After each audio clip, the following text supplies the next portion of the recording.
Cherche Dieu. Lorsque tu te plains partout là, il y a des solutions qu'aucun homme ne va te donner. Vous savez, il y a même des conseils qu'un homme peut te donner, mais l'applicabilité, il faut qu'Adonai te capacite.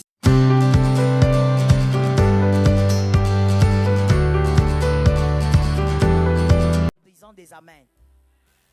Une femme doit aimer l'atmosphère de la prière. Quand tu vois une femme, quand il faut prier, c'est là qu'elle est fatiguée. C'est là qu'elle a sommeil. C'est là qu'elle a envie de faire un rêve. Comme si elle était en train de voyager. Il y a un problème sur toi, ma soeur, il faut qu'on t'envoie le feu. Il y a un problème sur toi, il faut qu'on prie sur toi. Car la femme est la bâtisseuse. Le commun de mortels a dit, éduquer une femme. Même eux ont compris. Et la Bible a mieux dit. La Bible a dit, elle est une bâtisseuse. Tu dois être en même de prier quand il faut prier. Que quelqu'un dise avec son âme, je chercherai Dieu encore. Au lieu de te plaindre, ma soeur, cherche Dieu. Au lieu de te plaindre de tes problèmes, cherche Dieu. Au lieu de te plaindre de ta situation, aide-moi à dire ça à 3 personnes. Ma soeur, sois gentille et parle comme on a demandé. Cherche Dieu. Lorsque tu te plains partout là, il y a des solutions qu'aucun homme ne va te donner. Vous savez, il y a même des conseils qu'un homme peut te donner, mais l'applicabilité, il faut qu'Adonai te capacite. On peut te donner des conseils, tu entends, c'est beau à entendre, mais pour le faire, tu ne vois pas comment le faire. C'est Adonai qui capacite. Nous disons, femme, garde ton héritage. Je reprends. Femme, garde ton héritage. Je recommence. Femme, garde ton héritage. Je reprends encore. Femme, garde ton héritage. Tu dois savoir garder l'héritage. Je me focalise sur les femmes. Si tu es un homme, prends aussi ta portion. Voilà. On y va. Nous avons de quoi écrire. Ces 3 jours de retraite, ce sont des moments forts de prière et d'enseignement. J'ai l'habitude de dire, la prière sans connaissance est une machine à destruction. Ça ne sert à rien de prier sans connaître, tu vas détruire ta vie. Il faut connaître. Garder son héritage. Il y a 3 choses essentielles à savoir parmi plusieurs choses en cette matière, c'est-à-dire l'héritage. Il y a 3 choses majeures à savoir. 3 choses majeures à savoir. Les mamans des bébés, malgré que vous avez les bébés, soyez concentrés. 3 choses majeures à savoir. La première, savoir ce qu'il vous faut. Dans la vie, il faut savoir qu'est-ce qu'il vous faut. Qu'est-ce qu'il te faut en tant que femme? Du haut de tes 15 ans, du haut de tes 30 ans, du haut de tes 60 ans, du haut de tes 70 ans, tu dois savoir qu'est-ce qu'il te faut. Deuxièmement, savoir comment l'obtenir. Quand tu sais ce qu'il te faut, il faut maintenant savoir comment procéder pour obtenir ce qu'il te faut. J'ouvre déjà une brèche en disant, rien n'est gratuit. Tout a un prix. Et il faut travailler pour obtenir ce que tu veux avoir. Troisièmement, savoir comment garder. Tu peux penser, tu peux savoir, tu peux obtenir. Mais la plupart des femmes, notre problème, c'est de savoir garder ce qu'on obtient. Savoir garder. Tu verras une femme en train de pleurer pour avoir des enfants. Le jour où Dieu lui donne les enfants, c'est elle la première à être une mère négligente face à l'éducation de ces enfants-là. Tu verras une femme pleurer pour que Dieu lui donne un mari, mais quand Dieu lui donne un mari, c'est elle la première impolie envers cet homme-là. Savoir garder ce que vous voulez est essentiel. Je suis d'accord avec toi. Savoir garder ce que tu veux est même plus important que avoir. Voilà pourquoi je veux dire à une femme intelligente, parce que je crois que toutes les personnes que Dieu va envoyer ici, ce sont des femmes intelligentes. Je dis à une femme intelligente, il faut apprendre à garder avant même d'obtenir. Ça, c'est la sagesse. Il faut apprendre à garder une chose avant même de l'obtenir. Quelqu'un va dire, mais comment? Justement, quand tu veux obtenir une chose, tu as la vision de la chose que tu veux obtenir. Apprends donc à garder la chose avant même de l'avoir. Tu voudrais obtenir une voiture, est-ce que tu es capable d'entretenir cette voiture? Es-tu capable de la garder pour que ta voiture fasse 5 ans? Es-tu capable de la garder pour que ta voiture fasse 6 ans? Dans un pays rempli de trous. Sois capable de garder ce que Dieu te donne.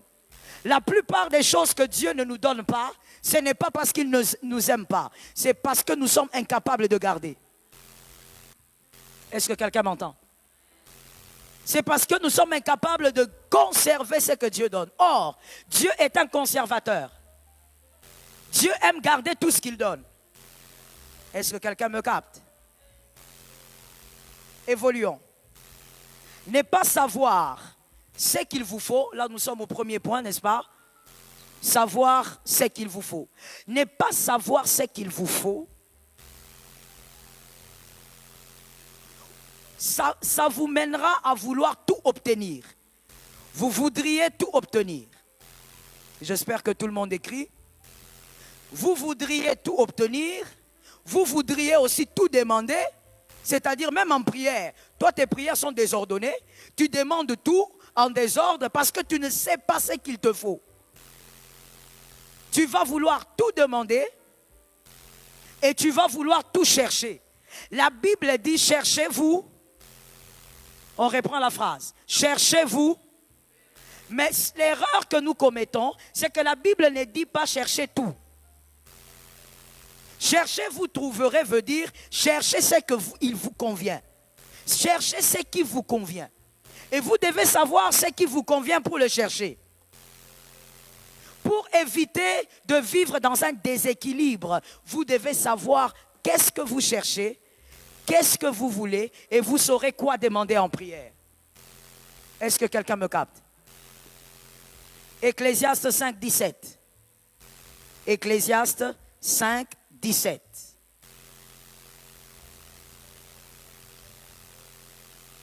Voici ce que j'ai vu Voici ce que j'ai vu.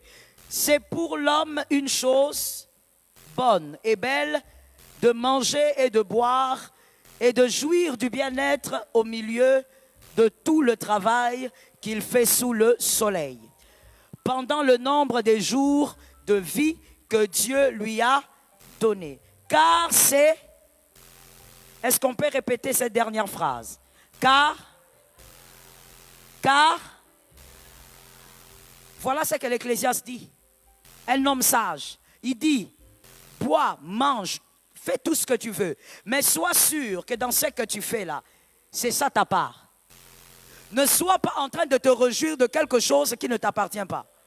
Ne sois pas aussi à la recherche de quelque chose qui ne t'appartient pas. Tu ne sauras pas le garder. Écoutez-moi et on va écrire cette phrase.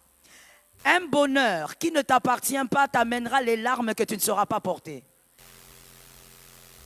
Un bonheur qui ne t'appartient pas t'amènera les larmes que tu ne sauras pas porter.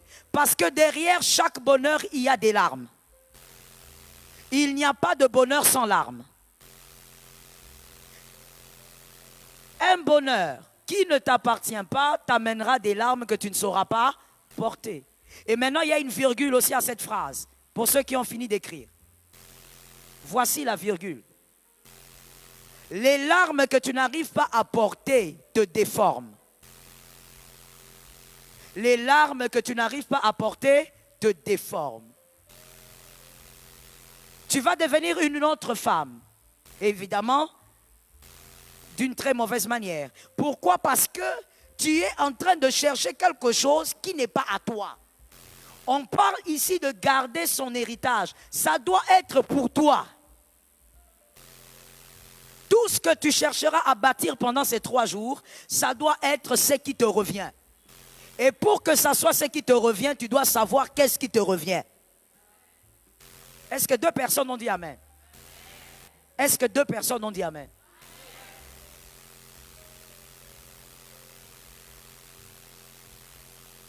Voici la maturité. Avant d'aller vers la maturité, commençons par l'enfance. On ne parle pas de l'âge, on parle de la manière de réfléchir. Lorsqu'on est un enfant, on cherche à avoir la satisfaction des autres. On cherche à avoir la satisfaction des autres et les choses qui amènent les autres à la satisfaction. Lorsqu'on est un enfant, c'est ce qu'on cherche. Ce qui amène les autres à la satisfaction, c'est ce que tu vas commencer à demander à Dieu dans tes prières. Parce que tu as vu que cette chose a amené ta voisine à une certaine satisfaction. Là, c'est quand on réfléchit comme un enfant. Si on te pose la question, pourquoi tu veux te marier? Tu vas peut-être dire, parce que le mariage c'est bien. Mais qui t'a dit que le mariage c'est bien? Parce que toi, tu n'as jamais été marié. Qui t'a dit que c'est bien? Pourquoi tu penses qu'il faut que tu gênes quel jour pour dire à Dieu, donne-moi mon homme? Qui t'a dit qu'avoir un homme c'est bien? Est-ce que tu n'es pas en train de demander une chose parce que tu as vu les autres être satisfaits dans la chose? Lorsqu'on est un enfant, on demande les choses qui donnent la satisfaction aux autres. Il y a une autre catégorie. Frère, ma soeur, tout plaisir doit être mesuré. Il faut savoir mesurer les dégâts de chaque plaisir. Parce que je veux peut-être te choquer. Sur la terre des hommes, parce que nous sommes dans un monde rempli du mal et du péché, tu dois savoir que tout plaisir cache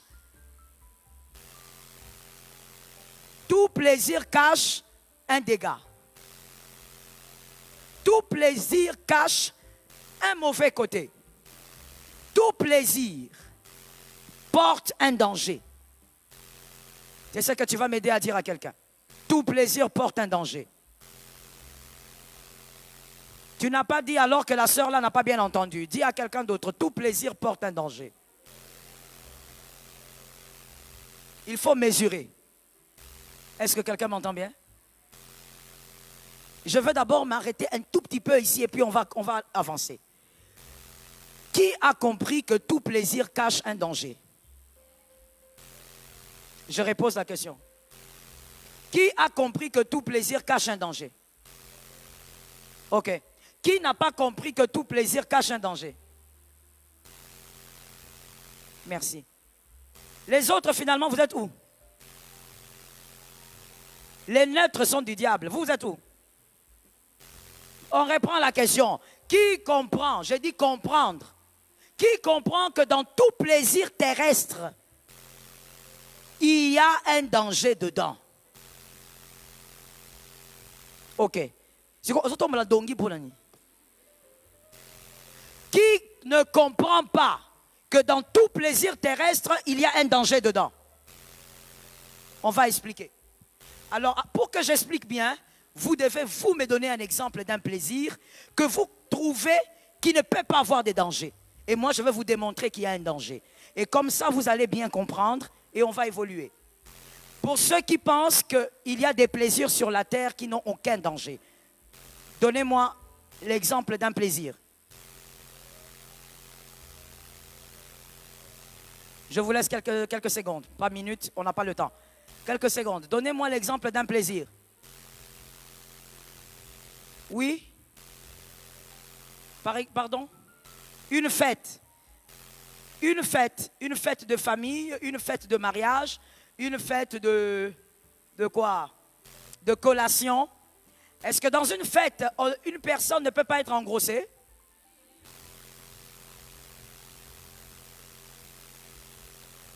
Ce n'est qu'un exemple, hein? Alors qu'on peut donner même 10. Il y a encore 10 autres exemples qu'on peut donner. D'ailleurs, la Bible elle-même dit que c'est souvent dans les fêtes que les enfants de Dieu, ils sont tués. Et dans ce verset-là, j'aimerais préciser, j'ouvre une parenthèse, merci ma soeur pour l'exemple, ça me permet d'expliquer quelque chose. Ce verset, quand on dit les enfants de Dieu sont tués dans les fêtes, ne voyez pas ça seulement physiquement. Dans la plupart des cas, ils sont tués même moralement, mentalement. Est-ce que quelqu'un m'entend? Et même spirituellement. Tu avais quitté la maison, tu es parti dans une fête d'amis. Tu étais bien dans ta tête, normal. Mais quand tu es allé dans cette fête-là, à cause de ce que tu as vu, tu as abîmé ton système de pensée. Tu étais parti pur, tu rentres impur. Est-ce que quelqu'un me capte bien? Un autre plaisir. Parlez un peu plus fort. Le plaisir d'avoir beaucoup d'argent. Avoir beaucoup d'argent est un plaisir, oui ou non? Oui. Les femmes, vous jouez avec moi? S'il y avait des hommes ici, j'allais comprendre. Pas vous les femmes, vous aimez. Aucune femme n'aime pas l'argent. Toutes les femmes aiment. Vous aimez l'argent. Ce qui fait que quand on t'offre quelque chose, ton visage change. Tes yeux rayonnent. Avoir beaucoup d'argent est un plaisir. Et avoir beaucoup d'argent peut créer quoi? L'orgueil. Merci beaucoup. Ah, je vous avais dit que le Seigneur allait envoyer des femmes intelligentes. L'orgueil. On s'arrête seulement là. On ne va même pas loin. L'orgueil. Peut-être que là, simplement, tu es là, tu étais bien avec le peu que tu gères. Mais dès que Dieu déverse l'abondance financière, ça devient tout un problème. Même pour venir à l'église, ça devient un problème. Moi, je vais venir à l'église, je vais me mettre par terre. Pourquoi? Parce que quoi? La moquette qu'il y a là-bas à l'église, est-ce qu'on sait quel type de moquette il y a chez moi à la maison? L'orgueil. Alors que Dieu t'a donné cet argent parce que tu es son enfant et qu'il voulait te faire du bien. Tout plaisir cache à l'intérieur un danger.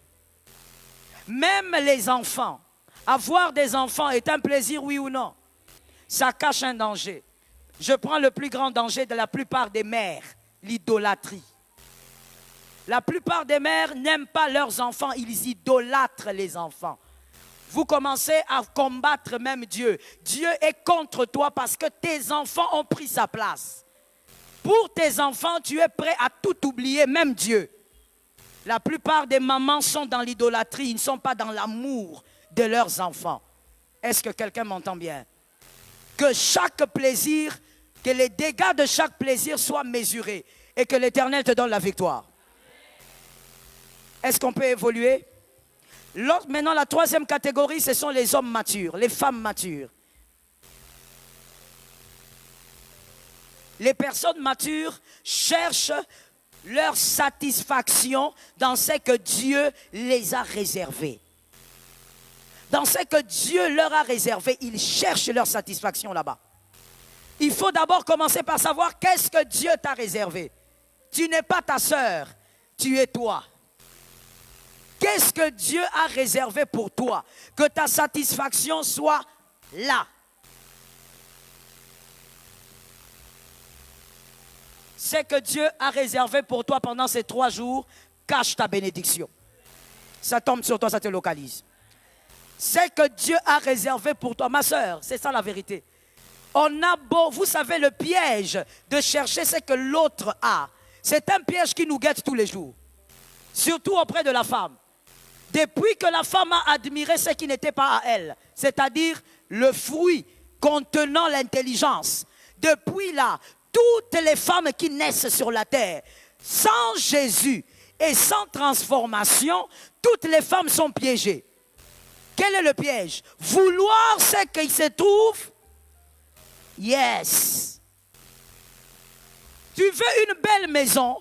Est-ce que c'est parce que tu en as besoin ou c'est parce que tu vois que toutes les femmes de ton âge ont des belles maisons?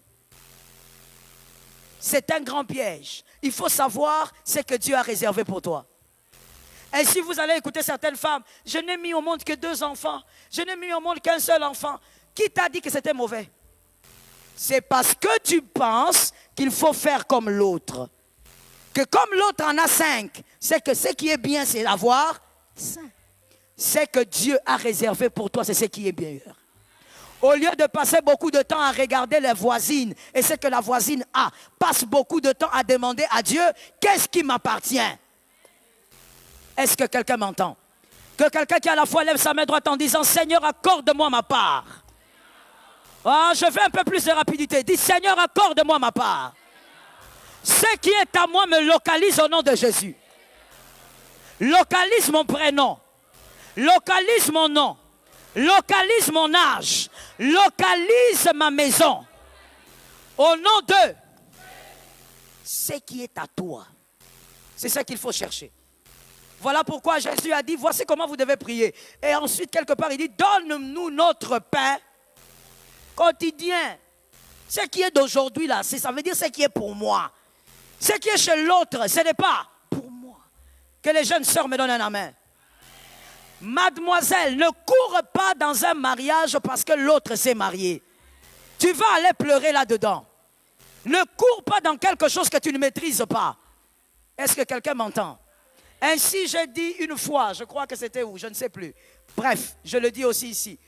J'ai dit quelque part, cette affaire de donner le micro aux filles lorsqu'elles se marient, pour que les filles disent, voilà, dis des mots. Et la fille qui dit, quoi qu'il arrive, je te serai soumise, j'obéirai. Moi, j'avais dit au représentant légal de l'AENA, je lui ai dit, je crois qu'il faut y réfléchir pour abolir ça. Pourquoi? Je vous pose une question simple. Est-ce que tu peux promettre quelque chose que tu ne connais pas? Toi, tu ne connais pas le mariage, comment tu vas promettre la soumission? Toi, tu ne sais pas ce que c'est le mariage, comment tu peux promettre en disant, quoi qu'il arrive, je te serai soumise? Donc, en réalité, nous sommes en train de suivre un théâtre. Des deux personnes qui promettent des choses qu'ils ne maîtrisent pas.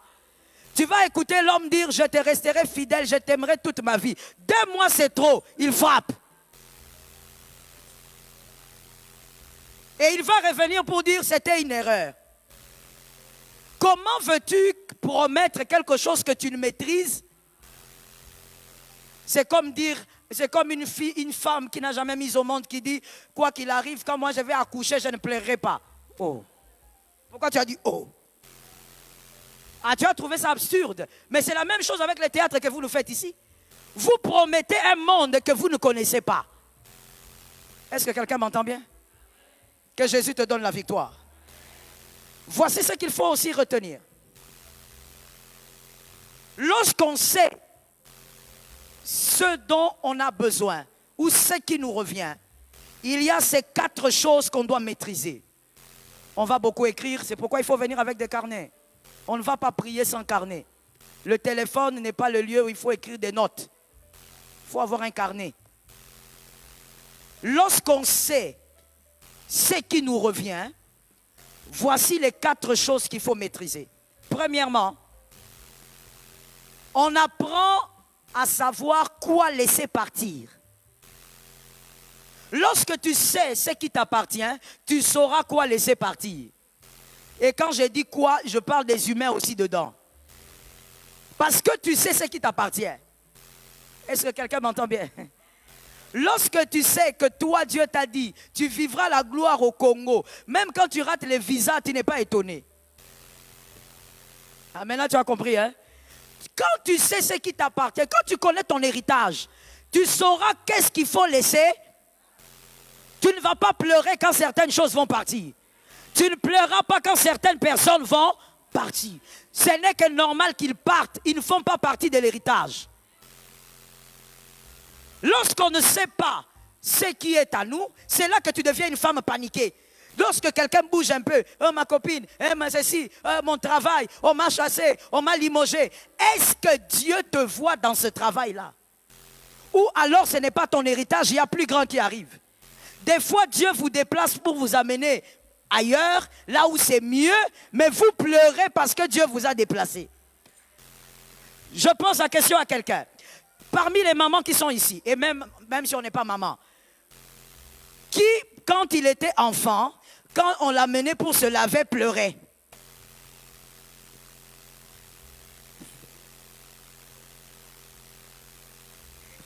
Je lève 2 mains parce qu'une ne suffit pas.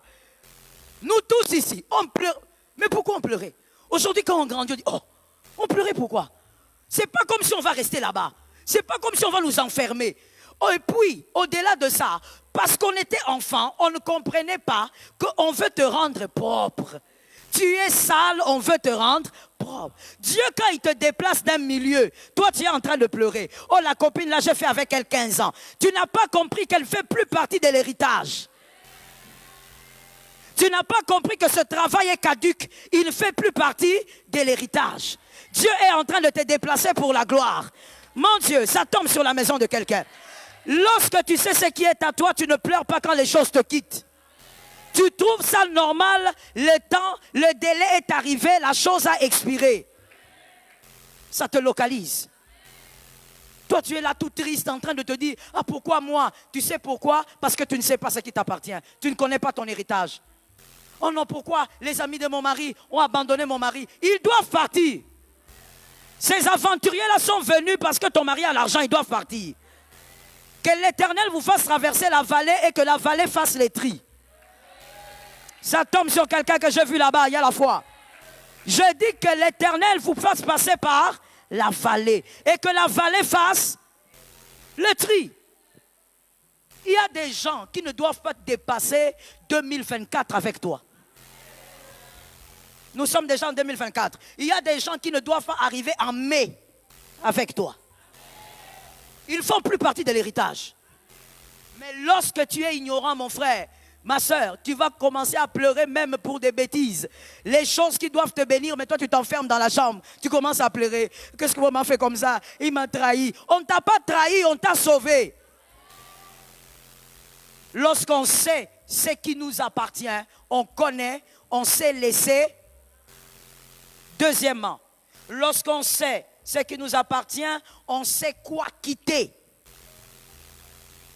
Il y a des choses qu'on doit quitter et on connaît ces choses.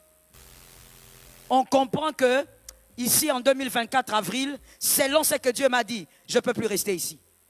Je dois partir. Le temps est accompli. Est-ce que quelqu'un m'entend bien? Tu sais quoi quitter. Tu n'as pas besoin de vivre ce que l'autre a vécu. Il ne faut pas que Dieu envoie des circonstances pour te faire bouger. Toi-même, tu regardes, tu dis, là maintenant c'est bon. It's over. Il faut que je parte. Est-ce que quelqu'un m'entend bien? Est-ce que quelqu'un me capte bien? Certaines choses, on le ressent par une conviction forte. N'attends pas que Dieu t'envoie un rêve. La conviction du cœur, c'est le parler de Dieu authentique. Que Dieu t'oriente.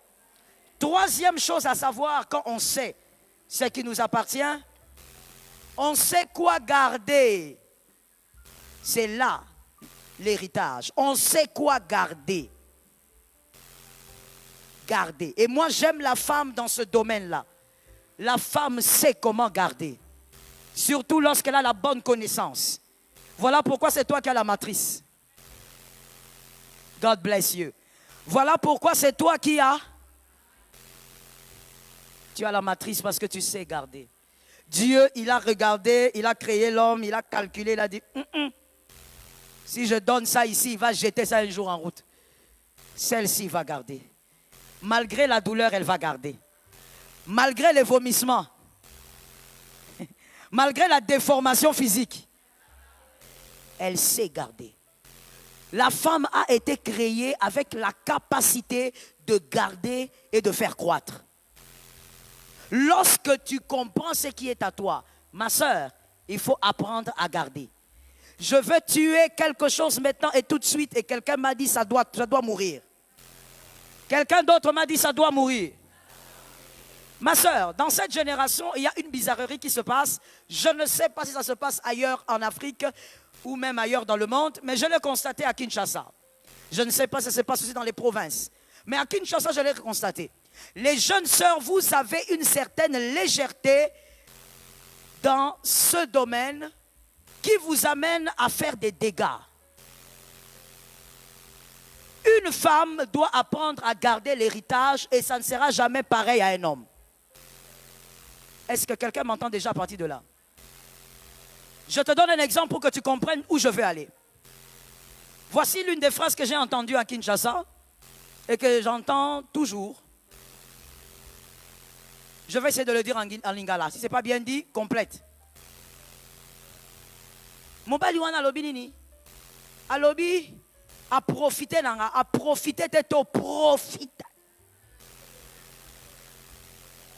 Et tu fais la tête comme ça, comme une gamme. To profita nende. Hey. Il y a un autre terme là. Na mokilia lelo. Non, non. Na kilelo. C'est ça, hein? Na kilelo. To profitane. A profité te. Insensé. Tu ne vas pas réinventer la roue. Le monde ne peut pas te tromper. Beau profitanete. Je choque? Je choque? On est dans la retraite des femmes, non? Allons dans ton sens pour voir vraiment là où se trouve la sottise. Beau profitané. Lorsque vous avez fini ces relations sexuelles, qui est resté avec la chose de quelqu'un? T'es beau profitané. Que non peut ça y est. Ah mais on a moutou. Qui est resté avec la chose de l'autre? Si la sémence arrive à s'installer pendant une bonne période, parce que normalement c'est une bonne période, c'est pour les impudiques que c'est une mauvaise période. Pendant la bonne période, qu'est-ce qui va se passer? La grossesse.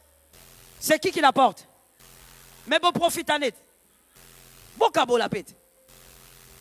Lorsque tu vas commencer à te balader célibataire avec ton gros ventre, tu as la preuve de ton impudicité. Lui aussi a la preuve de l'impudicité.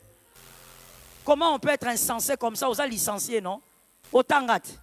Comment tu peux être basse comme ça jusqu'à prendre des phases dans la rue sans réfléchir? Réfléchis, tu as un cerveau. Lorsque tu te baladeras en route, qui va porter la preuve de cette impudicité? C'est toi. Lui, il va se balader comme ça avec les deux mains à l'aise. Et d'ailleurs, si tu ne fais pas attention, il va nier. Est-ce que quelqu'un m'entend? Fais attention. Il y a une autre phrase encore qu'il faut tuer, que j'ai entendue. Ebembe alibala. On a entendu ça ou pas? Ça s'est dit dans cette ville ou pas? Traduction. Je ne sais même pas comment traduire ça. Que le mariage soit même pas maudit, que le mariage soit comme, je ne sais pas. Que le mariage soit comme un sépulcre ou comme une tombe. Une manière de minimiser le mariage. Tu sais, quand tu arrives à dire ça, on comprend que vraiment tu es devenu dans un célibat endurci et sorcellérique. Le mariage ne vient pas du diable, ça ne vient pas d'un homme. Le mariage vient de Dieu. C'est Dieu qui donne le mariage. Ma soeur, au lieu de maudire une chose que tu n'arrives pas à voir, prie pour que la chose t'atteigne. Je vais le dire mieux, parce que ton amen n'est pas le bon. Au lieu de maudire une chose que tu n'arrives pas à avoir, fais tomber la malédiction pour que tu saisisses la chose. Lorsque tu dis Ebembe, ya, en même temps, c'est vous, lorsqu'on vous présente une bague bizarre, tu es en train de faire semblant de pleurer. Tu fais semblant de pleurer, tu fais même semblant d'être surprise. Alors que même tes cheveux montrent que tu étais allé faire les modèles. Tu savais qu'on allait te proposer le mariage. Attention. Il y a un âge, lorsque tu avances en tant que femme, si tu te maries, ça relève d'un miracle. Est-ce qu'on peut se parler? Il y a un âge, si tu te maries en tant que femme, ça relève. À partir de 50, 60, jusqu'à là, ça relève. Quand tu te maries, nous tous, nous allons acclamer, on a dit, ah Dieu, il est bon, il est fidèle, tu t'es marié. Mais un homme se marie à 20 ans, à 30 ans, à 40, à 50, à 60, à 70 ans, il peut encore se marier. Ah oui. Même plus haut, il peut encore. Et même là, même quand il a 70 ans, il peut même prendre une fille de 23 ans. Oui. Et la famille aussi accepte, on donne aussi la dot. Fais attention que le monde actuel ne te trompe pas. L'homme et la femme ne sont pas pareils. On n'a pas été créés avec la même forme des choses. Les destinées ne se ressemblent pas. Il y a des trains que la femme aura du mal à arrêter quand le temps passe. Est-ce que quelqu'un m'entend bien? Pourquoi nous célébrons Sarah? Parce qu'elle était entrée dans la ménopause. Donc, même pour mettre au monde, la femme a une saison. Si la saison la passe, ça devient un miracle. Mais l'homme,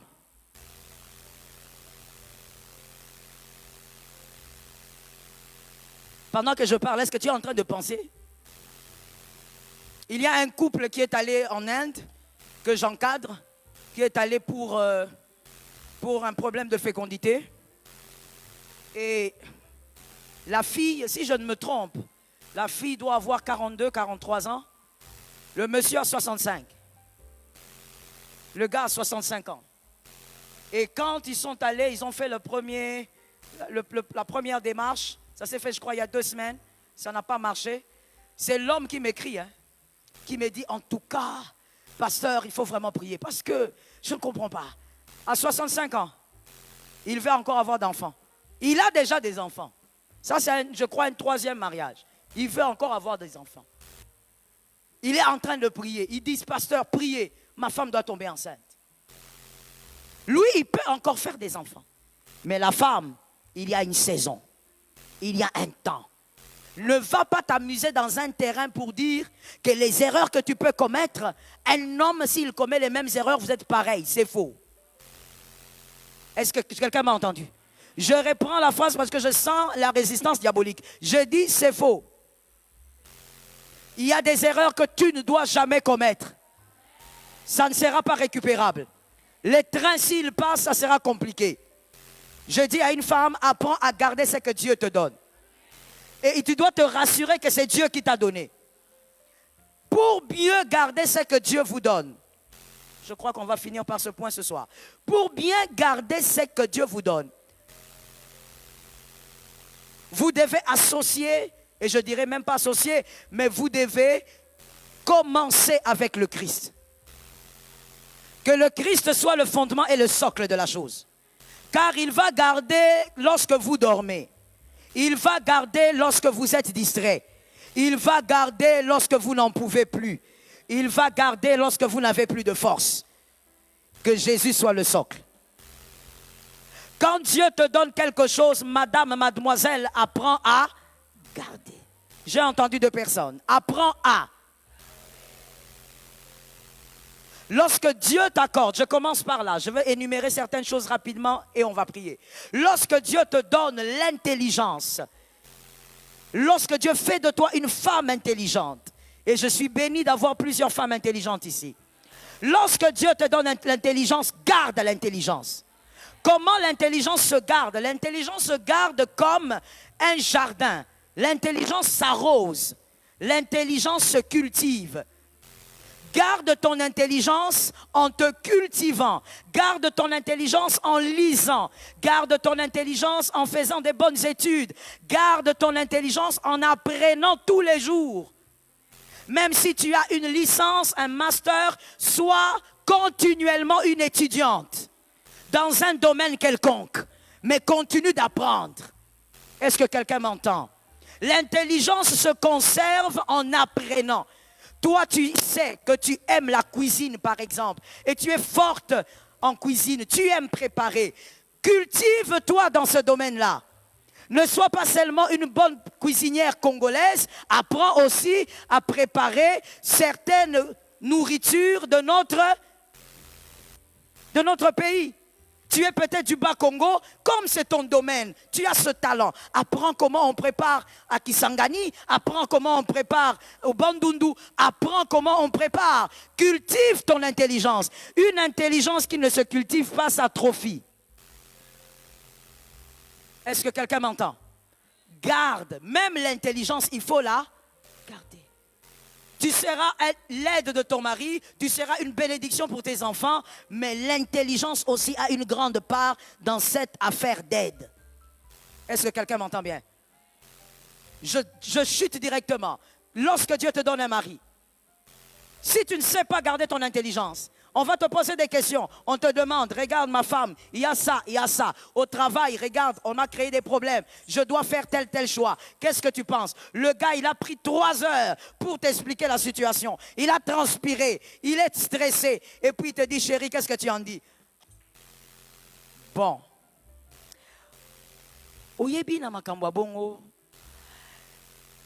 Il faut toujours ta carré. Traduction. Tu vois, dans ce genre de choses, il faut seulement faire semblant. Donc toi, dans les 3 heures qu'on t'a expliqué, quelqu'un a des problèmes au travail. Tout ce que tu trouves à dire, c'est ça. Ton intelligence est atrophiée. Donc tu ne peux même pas apporter une bonne chose. Pourquoi? Parce que ton intelligence ne joue aucun rôle. Que l'Éternel t'aide à garder. Le mari, si Dieu te donne un mari, j'aimerais que quelqu'un m'entende.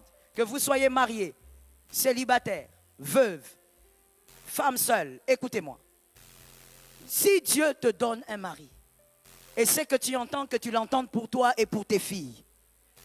Je n'ai pas entendu. Quand on lance une bénédiction, il faut prendre, ma soeur. C'est dur. C'est que tu entends, capte-le pour toi et pour tes nièces. Lorsque Dieu te donne un mari, apprends à le garder. On ne garde pas son héritage par rapport au voisin, par rapport à la voisine. Attention, ma soeur, là où toi tu travailles, ta copine te raconte des choses. Tu sais, moi je suis venu vite, j'ai pas eu le temps, je suis venu vite. Ah bon, tu as fait le thé de ton mari? Non, non, quel thé? Lui, il va au travail, moi aussi je vais au travail. J'ai pas eu le temps, je te dis. Hein? À peine j'ai eu le temps de faire les enfants pour aller à l'école. Lui-même, il a des doigts. Ah oui, hein, t'as raison, hein. Mais oui, attends, nous tous on travaille, hein. Nous tous on est dans les embouteillages. Il va faire son thé. Hein? Quand on se donne des conseils, on est nombreux. Lorsqu'on pleure, on est seul. Tika loyenge. Traduction. Sinon, mes fils et mes filles du Cameroun et d'ailleurs vont se fâcher. Ils vont dire, maman, tu n'as pas parlé, on n'a pas entendu. Il faut que je parle. Je cherche la traduction, mes enfants, calmez-vous. Arrête l'agitation. Ne t'agite pas. C'est que tu entends les choses qu'on te raconte par ta copine mariée. Entends d'une oreille que ça sorte ici. Son mari n'est pas ton mari. Sa relation n'est pas ta relation. Tu vas détruire ton héritage. Oh non, toi, comment tu fais quand tu reviens du travail? Oh non, mais moi, attends, qu'est-ce que tu veux que je fasse? Il y a la bonne, et puis la bonne va servir, et puis moi, je prends un bain, ma chérie, avec les stress de Kinshasa, je prends un bain, je me déstresse. Ah bon? Mais moi aussi, je vais commencer à faire ça. Hein, ma fille? Vous, les femmes qui aimez le travail, là, hein? Vous qui montez en promotion, vous devenez un peu fiers. Ah, mais moi aussi, je veux faire ça. Ma soeur, si Dieu te donne un mari, c'est un héritage. Non, cette amène est pourrie. Donne-moi 3 amènes, sois délivré. Si Dieu te donne un homme, c'est un héritage.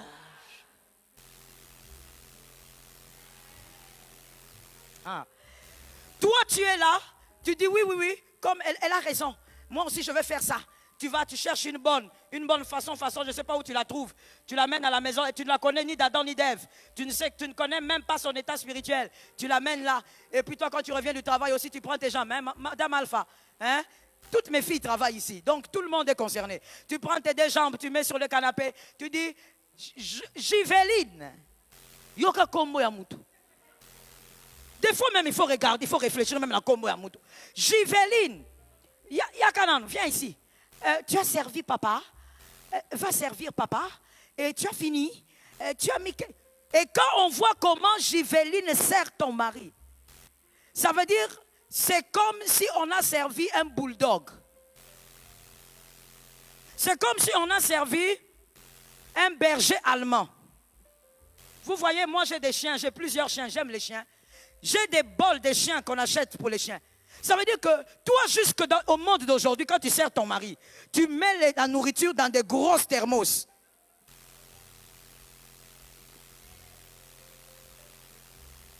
Et tu oses me dire, c'est pour garder le feu, maman, le feu, la chaleur. Donc toi, tu n'as pas le micro-ondes. Regarde, la thermos. Ça veut dire qu'il y a des thermos, quand tu les regardes, tu n'as même plus l'appétit. Regarde la casserole avec une petite chose dedans comme ça. Ça, c'est Giveline qui a servi. Parce qu'au travail, tes copines t'ont dit qu'une femme qui travaille ne doit pas s'embêter avec des choses comme ça. Ma soeur, l'héritage se garde. L'héritage se protège. Est-ce que quelqu'un m'entend bien? L'héritage que Dieu t'a donné, si cet homme-là est réellement ton mari, c'est à toi de le garder. Et tu le gardes comment? En sachant comment vivre avec ce que Dieu t'a donné. Ta maison n'est pas la maison de la voisine. Est-ce que quelqu'un m'entend bien? Je vais vous dire une chose en ce qui me concerne. Je vais donner ce petit exemple et puis je vais clôturer. Moi, dans mon foyer, il y a des choses que je ne peux pas m'hasarder à laisser passer. Pourquoi?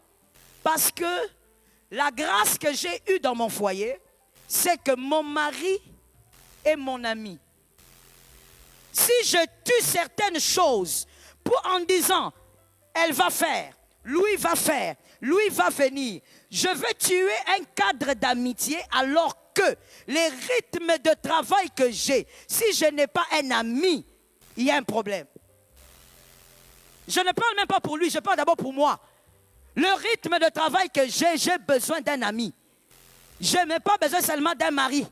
J'ai besoin avec qui je vais dire des choses que je ne pourrais pas dire à quelqu'un. On va rire, on va causer et il ne va pas me juger. Mais pour ça, il y a un cadre que j'ai imposé. Et c'est ça que je vais t'expliquer demain. Comment garder pratiquement. Un cadre que j'ai imposé, qui ne doit pas changer. Si ça change, ça devient compliqué parce que tu as un rythme de vie aussi compliqué. Est-ce que quelqu'un m'entend? Garde ton héritage. Madame qui est ici, est-ce que c'est toujours toi qui laves les caleçons de ton mari? Ne dis pas oui, parce que je ne crois pas, il faut que je vienne chez toi. Moi, je ne crois pas aux femmes comme ça. Non, non, non. Non, non. Non, non, non, non. J'ai quand même quelques années dans la pastorale. Je ne crois pas comme ça. Tu as beau me dire oui, non. Ce n'est pas ton beau visage qui va me faire croire que tu le fais. Est-ce que tu le nettoies jusqu'aujourd'hui? Est-ce que tu as même le temps de le nettoyer? Dans votre salle de bain, vous savez combien de serviettes? Toi, tu es marié. Vous savez combien d'essuie-mains? Vous avez combien d'essuie-corps? Vous avez combien de serviettes? Ton mari s'essuie avec son cinglé. C'est comme ça que tu gardes aujourd'hui l'héritage pour lequel tu nous as traumatisés ici. Maman, je vais me marier. Maman, je vais me... C'est comme ça que tu gardes l'héritage aujourd'hui. Quelqu'un d'autre va dire, maman, il fait des choses qui ne me permettent pas de prendre soin de lui. Ne sais-tu pas que le mariage est un cadre où on te fait des choses, tu avales, tu fais des choses, il avale. Tu ne savais pas? C'est pourquoi j'avais dit ici un dimanche, le mariage est un cadre de pardon. Si tu n'es pas capable de pardonner, ne te marie pas. Est-ce que quelqu'un me capte bien? Ton héritage, qui est cet homme-là? Est-ce que tu parles de lui en mal à l'extérieur?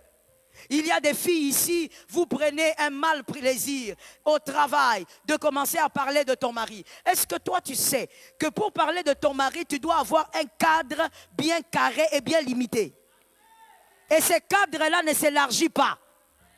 Non, tu n'as pas compris. Dis à ta soeur, tu n'as pas compris. Dis-lui. Dis à quelqu'un d'autre, il faut comprendre ça. Écoute, lorsque tu as ton mari comme héritage, on ne parle pas de lui seulement dans un certain cercle. Et ce cercle est restreint. Et dans ce cercle-là, il n'y a pas amis. Je sens qu'il y a des résistances. Dans ce cercle-là, il n'y a pas amis. Peu importe le nombre d'années que ton ami a eu à faire avec toi, ce n'est pas le meilleur cadre. Tu es une femme moins sage. On ne parle pas de son mari à son ami. Même dans le bon sens, ne parle pas. Est-ce que quelqu'un m'entend bien? Lorsqu'on a une pierre précieuse, on ne l'étale pas devant tout le monde. Tu n'as pas à parler de lui à ton ami. Son mari, on parle des problèmes de son mari. À ses parents, si vous en avez, à ses parents spirituels, il faut en avoir. À son pasteur, si vous en avez. Voilà pourquoi, j'ouvre une parenthèse que je vais fermer vite. Ne sois pas dans une église où tu n'as pas confiance en ce pasteur. Si tu es dans une église et que tu n'as pas confiance au pasteur, quitte l'église. Même si c'est ici, même si tu es ici, tu es là, tu n'as pas confiance en moi, quitte l'église. Je t'autorise. Parce que tu perds ton temps.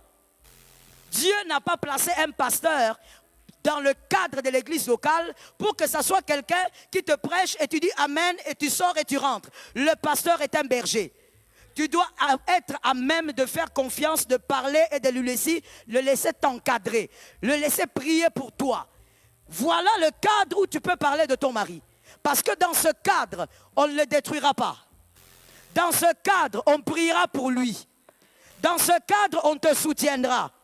Mais la copine là, le cœur de l'homme, je finis en donnant cette histoire. Je connais une sœur qui a fait ce que vous avez compris, qui avait son ami, à qui elle disait pratiquement tout sur son mari. Dès qu'il y a un petit pépin, elle raconte. Et surtout avec le grand mensonge qui se passe aujourd'hui au milieu de certaines femmes, ou je veux dire des femmes en général. Il y a un grand mensonge dont j'ai parlé le mardi au culte des femmes. Ce mensonge est lequel? C'est lorsque certaines femmes se réunissent dans les groupes WhatsApp pour dire c'est un groupe de prière, on va prier, alors que les femmes ignorent que c'est au milieu des agneaux que le loup vient. Au milieu de votre groupe de prière, là, il y a des loups, il y a des louves. Alors, elle avait son petit groupe aussi de prière qu'ils ont créé sur WhatsApp. Nous sommes des femmes de prière. Nous allons à la montagne. Nous prions ensemble. Et quand elles arrivent là-bas, ratatata, et au milieu de ces femmes, la louve, c'est toujours celle qui fait des grimaces. Quand vous voyez quelqu'un faire trop de grimaces, faites attention. Quand on prie, c'est toujours elle qui a des messages. Dieu n'atterrit que chez elle. Quand on prie, c'est toujours elle qui a des prophéties. Dieu n'atterrit que chez elle. Et vous êtes tous intimidés. Quand elle commence, vous entrez dans l'intimidation. Alléluia. Là, vous étiez en train de prier, hein, mais vous baissez le ton. Alléluia. Alléluia. Vous savez que vous êtes des aventurières, hein, vous. Vous êtes des aventurières, vous, les filles du siècle présent. Alléluia. Là, vous baissez le ton. Alléluia. Jésus veut parler. Elle aussi. Ainsi parle le Seigneur. Dieu est avec toi. Dieu ne bégaye pas.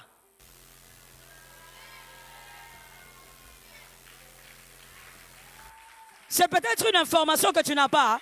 Dieu ne bégaye pas. Moïse bégayait. Et quand Moïse bégayait, Dieu a refusé d'envoyer un bègue en Égypte. Dieu a dit, je te donne Aaron. Dieu ne bégaye pas. Dieu dit, fais attention ma soeur, ton mari, ton mari, il va te tromper. Toi aussi, alléluia. Tu descends de la montagne, tu commences à regarder ton mari. Toi, Dieu est juge entre toi et moi. Dans un cadre comme celui-là, l'une de mes filles, comme toujours ma soeur, au milieu des enfants, il y a toujours des brebis un peu compliquées. L'une de mes filles était dans un groupe comme ça. Elle racontait, donc quand ils vont à la montagne comme ça, ils se mettent ensemble, même si le pasteur Joël parle. Elle donne des instructions face à la montagne. Non, on n'écoute pas. Elle va là-bas, elle prie avec ce groupe-là. Et chacune avait son église. Mais au milieu d'elle, c'est celle-là qui était ma fille. Elle prie. Quand elles finissent, chacune maintenant, ils étaient à 4. Chacune maintenant va commencer à donner son sujet. Moi, j'ai tel problème à la maison. Elle, maintenant, c'était toujours, moi et mon mari, vraiment, on ne s'entend pas. Moi et mon mari, c'était toujours ça. Et elle, dans le groupe, elle priait avec leur prophétesse maîtresse. Quand les gens font ça, ils fuient le pasteur. Surtout le pasteur Joël. On fuit. Là, tu vas remarquer, même quand elle vient au culte, elle se met au coin. Elle se cache. Quand le problème tombe, elle se rappelle maintenant qu'elle a une maman. Elle commence à me chercher. Je dis, qu'est-ce qu'il y a? Non, maman, c'est fini, c'est pourri. C'est pourri. Là, maintenant, j'allais citer le prénom. Que Dieu me préserve.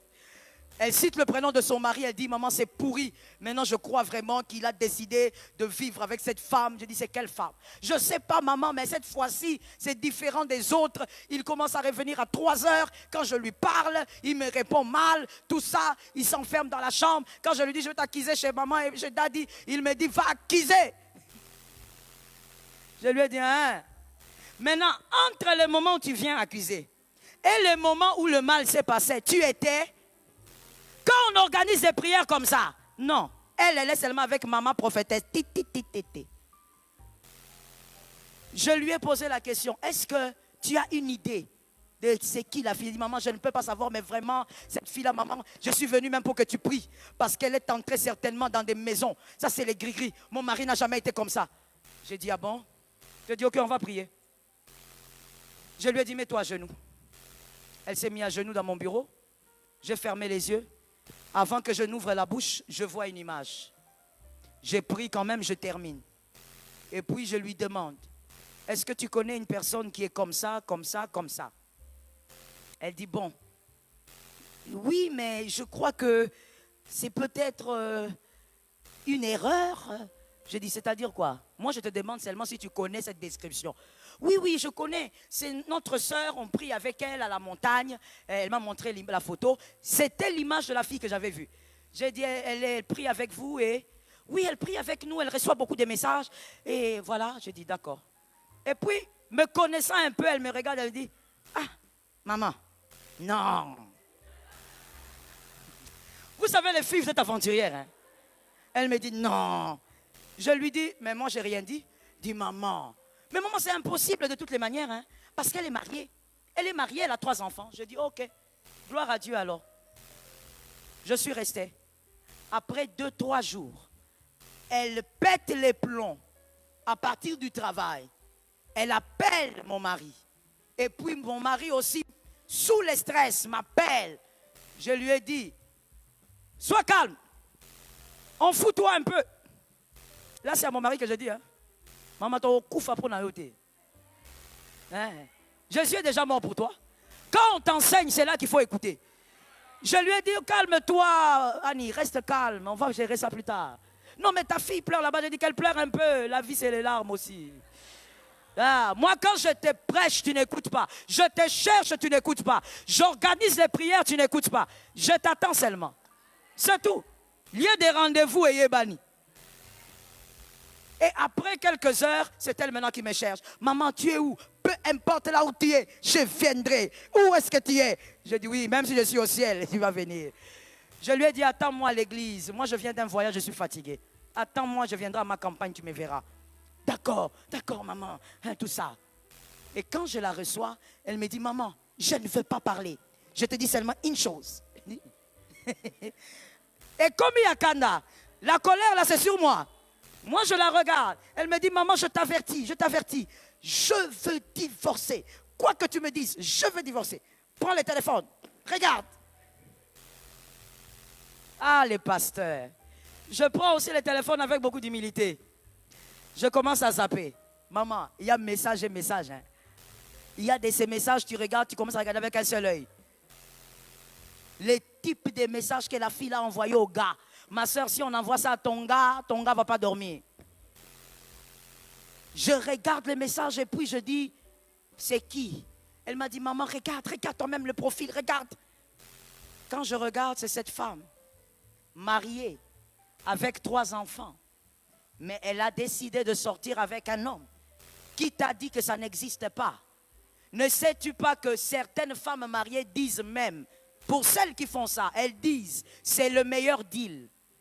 Parce que, comme elle est mariée avec des enfants, vous ne penserez pas à elle. Je dis donc, c'est une femme mariée qui fait rentrer ton gars à 3 heures. Et c'est où qu'ils se retrouvent? Non, maman, ils vont dans des hôtels. Mais elle dit quoi à son mari? Seul Dieu sait ce qu'elle dit à son mari. Je lui ai dit, tu ne divorceras pas. Tu resteras. Elle m'a dit, maman, si je reste, je le tue. Je dis, tu ne tueras pas. Tu resteras. Parce que c'est l'homme que tu as choisi. Et ton mal, c'est que tu n'as pas su garder. Lorsque les gens viennent prier, chercher Dieu, tu crois que c'est l'amusement. Tu crois que c'est la distraction. Tu crois qu'il faut avoir du temps pour prier. Écoute, on n'a pas besoin de temps pour prier. C'est la prière qui doit entrer dans ton temps. Est-ce que quelqu'un m'entend bien? Est-ce que quelqu'un est prêt à prier? Est-ce que quelqu'un est prêt à déclarer?